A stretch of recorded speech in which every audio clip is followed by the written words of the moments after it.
Hello students, good morning. आज हम लोग जो force and laws of motion है उसका नेक्स्ट पार्ट सेकेंड पार्ट मैं लेकर आया हूँ। तो बेसिकली इस प्रीवियस चैप्टर में हम लोगों ने पढ़ा था कि जो फोर्स होता है वो कॉज ऑफ मोशन, मतलब कि मोशन का जो है वो कारण जो भी होता है वो फोर्स ही होता है। तो बेसिकली हम लोगों ने देखा भी कि फोर्स जो होते हैं वो क्या क्या कर सकते हैं, वो हम लोगों ने अच्छे से समझा। तो मैं आप लोगों से एक क्वेश्चन पूछना चाहता हूँ कि जो फोर्स होते हैं वो कितने तरह के होते हैं, कितने टाइप्स के होते हैं। जो फोर्स होते हैं वो कितने टाइप्स के होते हैं। तो आप लोग बचपन से ही जानते हैं कि फोर्स बेसिकली दो तरह के होते हैं, contact force and non contact force. जो कांटेक्ट फोर्स होते हैं जैसे फ्रिक्शनल फोर्स होते हैं, नॉर्मल रिएक्शन फोर्स होते हैं। और नॉन कांटेक्ट जो फोर्स होते हैं जैसे कि इलेक्ट्रोस्टैटिक्स फोर्स हो गया, ग्रेविटेशनल फोर्स हो गया। इस तरह से बहुत सारे फोर्स होते हैं। ठीक है, तो आज हम लोग बात करेंगे जो ये आप लोगों ने पढ़ा था कि मैं बोलता हूँ कि फोर्स जो होते हैं इनफाइनाइट तरह के होते हैं। कितनों के तो हमें नाम भी नहीं पता, लेकिन वो फोर्स एक्ट होते हैं, ऑब्जेक्ट में लगते हैं। और फोर्स जो होते हैं बहुत सारे तरह के होते हैं। तो उनमें से जो कुछ फोर्स है वो आज हम लोग पढ़ने वाले हैं उनमें से। ठीक है, तो यहाँ पे हम लोग बात करते हैं। एक मैं यहाँ पे क्वेश्चन पूछ रहा हूँ आप लोगों से कि देखो कि कोई एक बॉल है जो कि ग्राउंड में रखा हुआ है। ठीक है, ये जो बॉल है कहाँ पे रखा हुआ है, कोई ग्राउंड में रखा हुआ है। बॉल जो है रेस्ट में स्टेशनरी है। तो मैं आपसे पूछ रहा हूँ कि ये जो बॉल है क्या इसमें फोर्स लग रहा है। ठीक है, तो क्या इसमें फोर्स लगेगा। तो प्रीवियस क्लास में आप लोगों से पूछा मैंने बताया था कि फोर्स जो होता है वो कॉज ऑफ मोशन होता है, जो कि जो मोशन होते हैं वो फोर्स की वजह से। तो यहाँ पे जो बॉल है किस में है, रेस्ट में है। तो मैं आपसे पूछ रहा हूँ कि यहाँ पे क्या जो बॉल है उसमें फोर्स लगेगा या नहीं लगेगा। ठीक है, इसका जवाब सोचो, वीडियो पॉज करो और कमेंट करो। ठीक है, तो हम लोग आगे बढ़ते हैं। तो बेसिकली जो यहाँ पे फोर्स होते हैं वो दो तरह के होते हैं। हम कांटेक्ट और नॉन कांटेक्ट होते हैं, लेकिन यहाँ पे जो आपके सिलेबस में दिया हुआ है बैलेंस और अनबैलेंस फोर्स की बात कर रही है। ये क्या होते हैं इनको समझते हैं। ठीक है, तो जो फोर्स होते हैं बेसिकली ये जो दो हैं, दो तरह के होते हैं, बैलेंस फोर्सेस और अनबैलेंस फोर्सेस जो भी है। ठीक है, तो इसको समझने की कोशिश करते हैं ये क्या होते हैं। ठीक है, तो हम लोग क्या करते हैं, फिर से हम लोग वहीं पे पहुंचते हैं, वो बॉल वाले एग्जांपल पे जो आप लोगों को अभी थोड़ी देर पहले दिया था। देखो, जो बैलेंस ये जो बॉल है, ये जो बॉल है जो ग्राउंड में रखा हुआ है, इस पे पहली बात तो आप लोगों ने सही सोचा होगा कि जो ये बॉल है इस पे फोर्स ऑफ ग्रेविटी एक्ट कर रहा होगा। मतलब जो फोर्स ऑफ ग्रेविटी होता है ये हमेशा ऑब्जेक्ट के, जो फोर्स ऑफ ग्रेविटी है वो अर्थ के सेंटर के तरफ होता है। जैसे कि सपोज करो कि ये एक अर्थ है। ठीक है, तो यहाँ पे कोई ऑब्जेक्ट है, यहाँ पे कोई ऑब्जेक्ट है, यहाँ पे ऑब्जेक्ट है, यहाँ पे। तो जहाँ भी कोई भी ऑब्जेक्ट कहीं भी अर्थ के सरफेस पे कहीं भी लग रहा है या ऊपर भी कहीं भी, वो जो फोर्स ऑफ ग्रेविटी है always towards the centre of the earth. कहाँ होता है, सेंटर ऑफ अर्थ के तरफ होता है। तो हम लोगों ने देखा कि जो फोर्स ऑफ ग्रेविटी है ये जो लग रहा है ये एक तो यहाँ पे लग रहा है। ठीक है, जो फोर्स ऑफ ग्रेविटी का जो फार्मूला होता है ये वही जो फोर्स ऑफ ग्रेविटी होता है वो वेट ही होता है एक तरह से, W=mg। फोर्स है ये मास, एक्सेलरेशन जी तो एक्सेलरेशन ही होता है, एक्सेलरेशन ड्यू टू ग्रेविटी हम लोगों ने प्रीवियस क्लास में बात करा था। ठीक है, तो ये है वेट ही है, फोर्स ऑफ ग्रेविटी वेट ही होता है, W=mg। अब देखो यहाँ पे थोड़ा सा और ट्रिकी बात ये है कि सपोज करो कि यहाँ पे कोई सरफेस है और यहाँ पे एक बड़ा सा ऑब्जेक्ट रखा हुआ है। अब इस पे कंटिन्यूसली फोर्स लग रहा है। सपोज करो मैं कि मतलब कि आप एक ऑब्जेक्ट को हाथ में पकड़ के रखो जिसका वेट लगभग 3-4 किलो, 3 किलो है। ठीक है, पकड़ के रखो। आपको अगर मैं बोलूँ थोड़ी देर पकड़ के रखो तो बोले सर कोई बात नहीं, मैं इसको पकड़ लेता हूँ। आप रखोगे, थोड़ी देर रखोगे, फिर रख दोगे, तो कुछ ज़्यादा फील नहीं हुआ। अगर आप कंटिन्यूसली 5 4 घंटे, 1 घंटे, 2 घंटे के लिए रख लो, तो वो जो फोर्स लगेगा कि काफ़ी ज़्यादा लग रहा है, लगेगा कितना ज़्यादा, 50 किलो 100 किलो हम लोगों ने वेट कर रहा है। तो वो क्या होगा, अगर उसी तरह ये ऑब्जेक्ट अगर अर्थ का सरफेस रहेगा तो कंटिन्यूसली अगर ये फोर्स इस पे लग रहा है, फोर्स ऑफ ग्रेविटी, तो इसको नीचे जाना चाहिए था। जाहिर सी बात है ना, ये अगर कंटिन्यूसली इस पर फोर्स लगेगा तो ये क्या होगा, वो नीचे की तरफ, ज़मीन के अंदर की तरफ जाना स्टार्ट कर देगा। लेकिन ऐसा नहीं होता है जनरली, ठीक है। तो वो जो होता है ये इसलिए नहीं जा पाता है क्योंकि इस पे एक फोर्स लगता है। अब एक जो आगे चल के हम लोग बात करेंगे एक्शन रिएक्शन फोर्स, तो यहाँ पे जो फोर्स ऑफ ग्रेविटी लग रहा है उसको बैलेंस कर रहा है एक फोर्स, उसको बोलते हैं हम लोग नॉर्मल फोर्स या नॉर्मल रिएक्शन फोर्स, ठीक है। तो इसको कौन बैलेंस कर रहा है, नॉर्मल फोर्स बैलेंस कर रहा है, ठीक है। तो यहाँ पे तो क्या अब हम लोग बात करेंगे कि नेट फोर्स कितना हुआ, तो आप बोलोगे कि ये जो फोर्स ऑफ ग्रेविटी है एफ जी, या फिर इसको डब्ल्यू बोल दो, डब्ल्यू वेट वाला फोर्स, और ये जो नॉर्मल रिएक्शन फोर्स एन है, ठीक है। तो अब मैं बोलूँ कि ये जो नेट फोर्स या रिजल्टेंट फोर्स क्या हो जाएगा, तो आप क्या बोलोगे, force of gravity minus normal reaction force. तो दोनों का आप माइनस करोगे तो क्या हो जाएगा, नेट फोर्स जीरो हो जाएगा, मतलब कि ये बॉडी इसमें जो कोई फोर्स नहीं लग रहा, वो एक दूसरे को कैंसिल आउट कर रहा है, इसकी वजह से इस पर नेट फोर्स क्या है, जीरो है। तो मतलब क्या है, ये बॉडी रेस्ट में है। तो आप क्या बोल सकते हो इसको, if the net force on an object is zero then in that condition the position of the object is rest. मतलब क्या है, किसी भी ऑब्जेक्ट पे, किसी भी बॉडी पे अगर उस पर नेट फोर्स जीरो लग रहा है, इधर से भी फोर्स लग रहा है, अगर इधर से भी फोर्स लगता है, इधर से भी फोर्स लगता है, इधर से भी फोर्स लगता, तो इस तरह से अगर चारों तरफ से फोर्स लगता है, अगर उसका नेट फोर्स क्या होता है, जीरो होता है, तो वो बॉडी किस में रहता है, रेस्ट में रहता है, ठीक है। यहाँ तक क्लियर, ठीक है। तो आगे देखते हैं। तो ये जो बैलेंस फोर्स होता है वो क्या होता है, देख लो, balance force are the force that does not cause motion of the body. मतलब बैलेंस फोर्स की वजह से कोई भी बॉडी में मोशन नहीं होता है, ठीक है। जब कोई ऑब्जेक्ट में मतलब फोर्स, नेट फोर्स अगर जीरो लगता है तो वो बॉडी किस में रहता है, नेट में, रेस्ट में होता है। In the balance force the net force of the body object जो भी है वो जीरो होता है, ठीक है। तो यहाँ तक बैलेंस फोर्स के बारे में समझ में आया थोड़ा बहुत। तो कुछ बच्चे बोलेंगे सर इतना तो समझ में आया, लेकिन हमें कुछ और एग्जांपल बताओ। चलो एक और कन्फ्यूजन सा मैं आप लोगों को एक एग्जांपल देता हूँ, ठीक है। यहाँ तक समझ में आ गया होगा, ठीक है। एक और कन्फ्यूजन वाला एग्जांपल दे रहा हूँ मैं, देखो ध्यान से।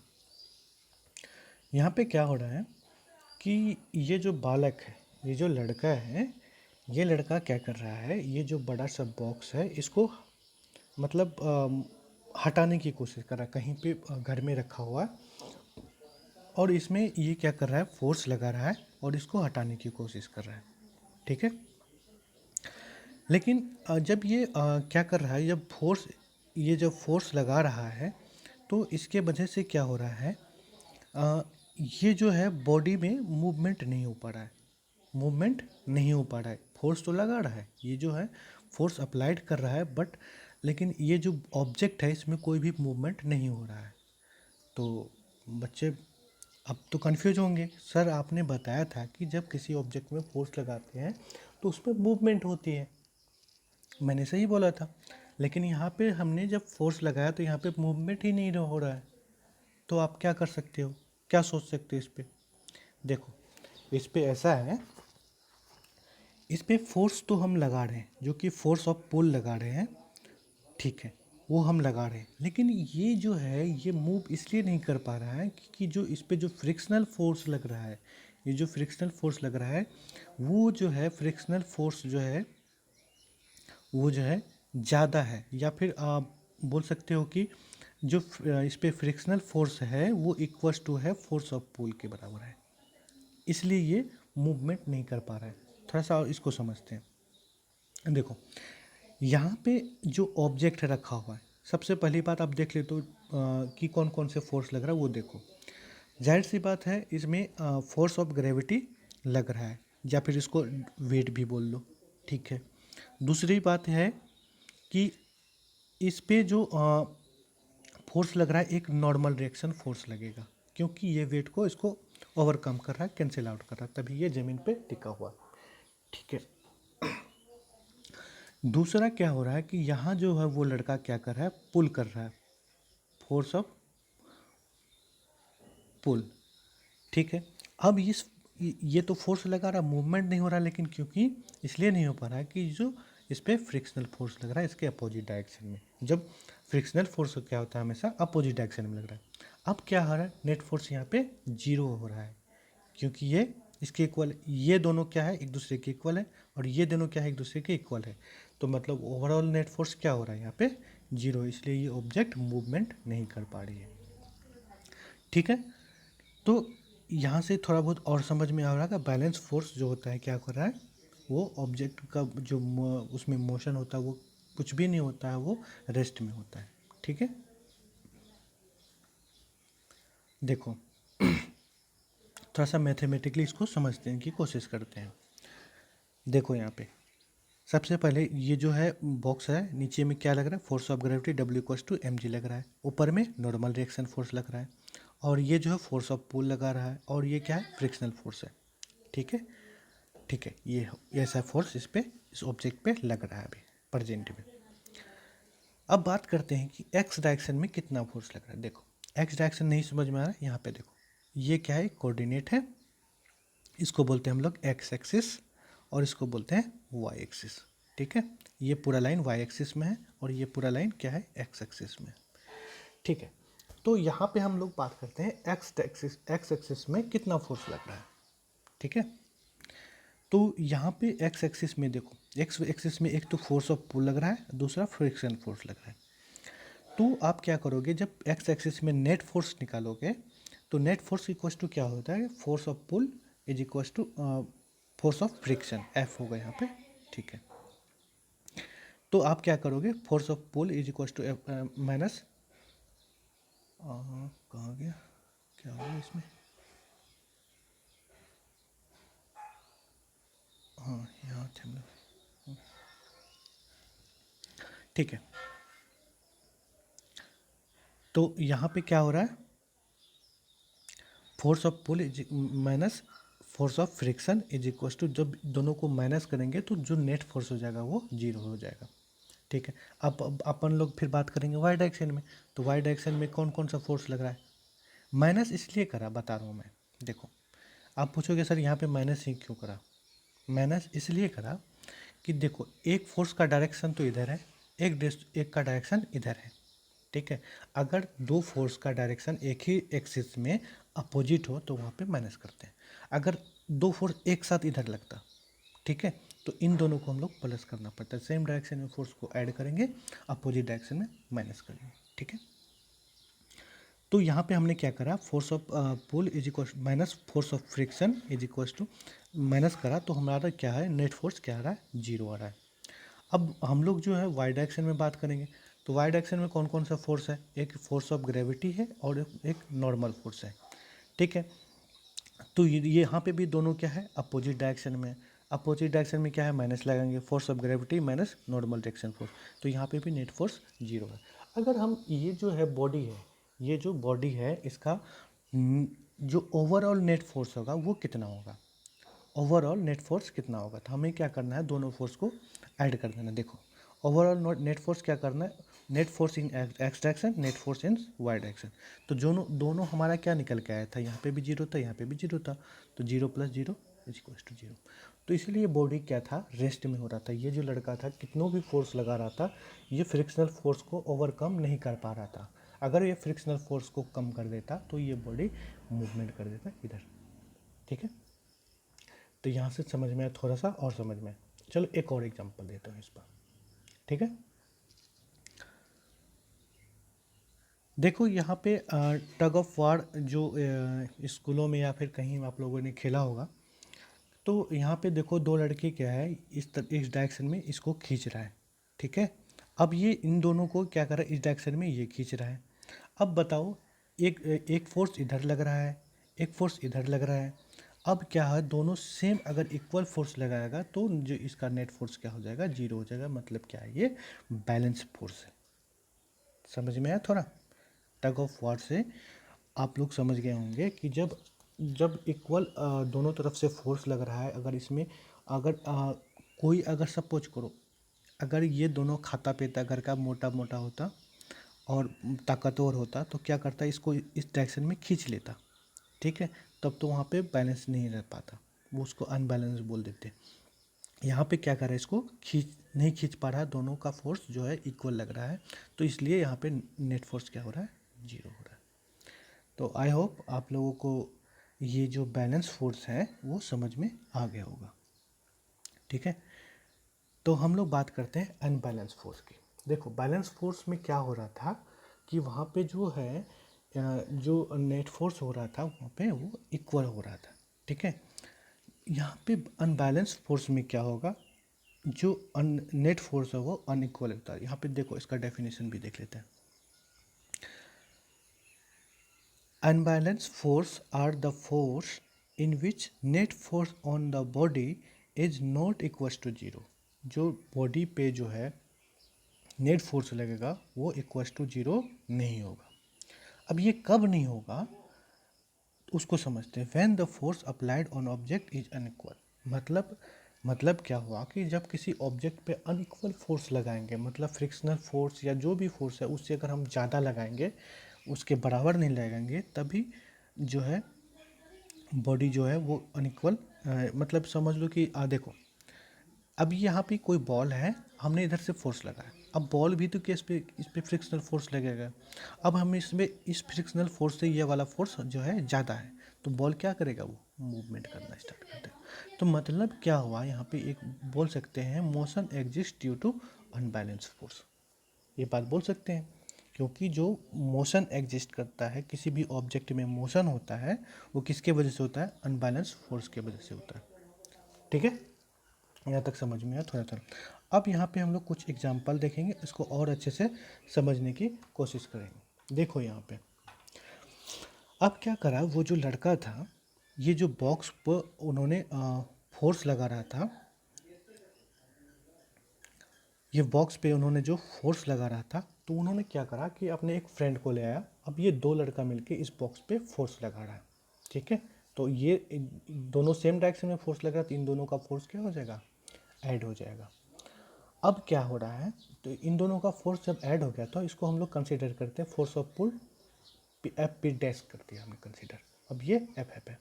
अब क्या है कि फोर्स ऑफ फ्रिक्शन से एफ ऑफ जो पुल है वो ज़्यादा है, वो क्या है, ज़्यादा। तो बॉडी में क्या हो जाएगा, मूवमेंट स्टार्ट हो जाएगा। बॉडी में क्या हो जाएगा, मूवमेंट स्टार्ट हो जाएगा। देखो यहाँ पे और अच्छे से समझ सकते हैं यहाँ पे हम लोग कि देखो ये कोई बॉक्स लगा हुआ है, रखा हुआ है यहाँ पे ग्राउंड में। इस पे किधर नीचे की तरफ क्या लगेगा, W equals to M G लग रहा है। आगे चल के हम लोग देखेंगे, थोड़ा और क्लियर करेंगे। ये नॉर्मल डायरेक्शन फोर्स लग रहा है, और इधर क्या लग रहा है, एफ पी डैश लग रहा है, और इस डायरेक्शन में क्या लग रहा है, फोर्स ऑफ फ्रिक्शन लग रहा है। तो ये दोनों फोर्स की बात करें तो ये दोनों क्या कर रहा है, एक दूसरे को कैंसिल आउट तो कर ही रहा है, ठीक है, कैंसिल आउट तो कर ही रहा है। अब इसकी बात करते हैं हम लोग, ये जो फोर्स ऑफ फ्रिक्शन और फोर्स ऑफ पुल है, तो यहाँ पे क्या करा कि हम लोगों ने दोनों जो फोर्स है, फोर्स ऑफ पुल और एफ ऑफ फ्रिक्शन, दोनों अपोजिट डायरेक्शन में हमने क्या करा, इसको माइनस कर दिया। तो यहाँ पे जब हम लोग देखेंगे ये जब ज़्यादा है और ये कम है, तो क्या ये इक्वल्स टू जीरो होगा, बराबर रहता, तब तो यहाँ तो इक्वल्स टू जीरो होता। ये ज़्यादा है और ये कम है, तो यहाँ पे not is equals to zero. तो क्या हो जाएगा, ये बॉल, ये जो बॉक्स है इस डायरेक्शन में मूवमेंट करना स्टार्ट हो जाएगा, इसमें मोशन हो जाएगा, मूवमेंट हो जाएगा। तो मोशन की डायरेक्शन किधर होगा, जिधर ज़्यादा फोर्स लग रहा है।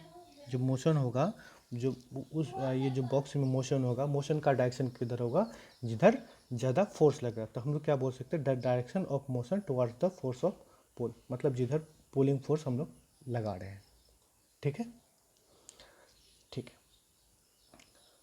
चलो, तो यहाँ से एक बात हमें समझ में आ रही है कि जो कंक्लूजन है बैलेंस और अनबैलेंस फोर्स का, हम लोगों ने देखा कि the force create motion only when the net force on the body is not equal to zero. मतलब अगर बॉडी में नेट फोर्स 0 हो जाता तो वो बॉडी क्या हो जाता, वो रेस्ट में हो जाता। ठीक है, अगर नॉट इक्वल टू 0 है तो मतलब क्या है, बॉडी में मूवमेंट हो रहा है। जब मोशन कब क्रिएट होगा, अनबैलेंस फोर्स की वजह से ही क्रिएट होगा। ठीक है, तो यहाँ पे थोड़ा सा आप लोगों को कंक्लूजन समझ में आ गया होगा। चलो एक और देखते हैं थोड़ा सा। तो यहाँ पे जो है मैं क्या बात कर रहा हूँ, देखो ध्यान से समझना। जो अनबैलेंस फोर्स है वो पुश और पुल भी नहीं होता है। ये जो अनबैलेंस फोर्स होता है वो मतलब कि कोई ऑब्जेक्ट स्टॉप हो रहा है। तो एक एग्जांपल समझते हैं यहाँ पे क्या बोल रहा है, unbalance force can stop the object. Unbalance force जो है वो ऑब्जेक्ट को रोक सकता है। देखो ये कोई बॉल है, वो ग्राउंड में मूव कर रहा है, तो जाहिर सी बात है कि ये मूवमेंट हो रही है किसकी वजह से, अनबैलेंस फोर्स की वजह से। लेकिन इस पे एक कंटिन्यूसली फोर्स लग रहा है, वो कौन सा फोर्स हो रहा है, फ्रिक्शनल फोर्स। तो इस फ्रिक्शनल फोर्स की वजह से भी बॉडी जो है अनबैलेंस फोर्स की वजह से भी ये क्या हो रहा है, स्टॉप हो रहा है, रुक रहा है। तो बोल सकते हैं हम लोग कि यहाँ पे अनबैलेंस फोर्स की वजह से कोई भी ऑब्जेक्ट स्टॉप हो सकता है, रुक सकता है। फिर दूसरी बात मैंने क्या कर रहा है, unbalance force helps to change the speed और डायरेक्शन। अनबैलेंस फोर्स जो है स्पीड को चेंज कर सकता है और डायरेक्शन को भी चेंज कर सकता है। वही बात है जो फोर्स में हम लोगों ने पहले पढ़ा था। देखो कोई जो भी है जो है कुछ भी है, यहाँ पे एक साइकिल पे कोई मूव कर रहा है, ठीक है, जो भी है। तो ये साइकिल मूव कर रहा है, ठीक है। तो इन्होंने क्या करा कि पैडल मारना बंद कर दिया। अब क्या है, इन्होंने फोर्स लगाना बंद कर दिया। अब ये बंद कर दिया तो इस पर क्या हो जाएगा, फ्रिक्शनल फोर्स हावी हो जाएगा, फ्रिक्शनल फोर्स काफ़ी ज़्यादा लग रहा है। तो ये क्या कर देगा, जो स्पीड था साइकिल का वो कम हो जाएगा और इवन क्या हो जाएगा, ये जाके रेस्ट में हो जाएगा, रुक जाएगा। ठीक है, तो यहाँ चल के आपका बैलेंस और अनबैलेंस फोर्स ख़त्म होता है। ठीक है, तो आई होप आप लोगों को ये बैलेंस और अनबैलेंस फोर्स अच्छे से समझ में आया होगा कि जो बैलेंस फोर्स होता है उसमें बॉडी क्या होता है, रेस्ट में होता है। अनबैलेंस फोर्स में बॉडी मोशन में होता है, और क्या होता है वो अच्छे से आप लोगों को समझ में आ चुका होगा। ठीक है, ठीक है, मिलते हैं हम लोग नेक्स्ट क्लास में। ठीक है बच्चों।